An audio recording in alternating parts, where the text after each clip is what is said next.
Skating board हा टीव्हीत फक्त बघितलेला, पण आज ते स्वतः आपल्याला ट्राय करायचं होतं. भाचे सरकार दोन्ही पण स्केटिंग बोर्ड घेऊन आलेत, पण कुठलं आम्हाला जमतं. आम्ही वर्षातनं एकदा ते हातात घेणार. समोरून बघताना काय वाटत नाही स्केटिंग बोर्ड चालवताना, पण प्रत्यक्ष जेव्हा चालवते तेव्हा असं होते. अरे तर बाळूमामांच्या नावानं चांग भलं मित्रांनो, आपण गेलेलो खोतवाडी, कुंभारवाडी आणि वरेवाडीला. तर वरेवाडीतलं आम्हाला बघायचं होतं मंदिर भैरवनाथाचं. मग बच्चे कंपनीला घेतली आणि गेलो की वरती. आमचं भाचे तर बिना चपलाच आलेलं वरती. हे पुढं दिसतंय बघा मंदिर, हे नवीनच हल्ली बांधले असं समजण्यात आलं. म्हणलो आता जाऊया.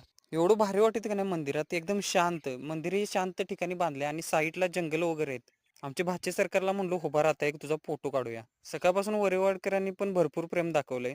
शाहूवाडी पन्हाळ्यातलं असं कुठलं ठिकाण आहे का ते मला कमेंटमध्ये सांगा, जिथं मला जाता येईल आणि असा व्हिडिओ करता येईल. या मंदिराच्या आसपास एवढी झाडं वगैरे होती, तिथनं मला यायचंच मन होत नव्हतं. तिथं निवांत बसू वाटत होतं.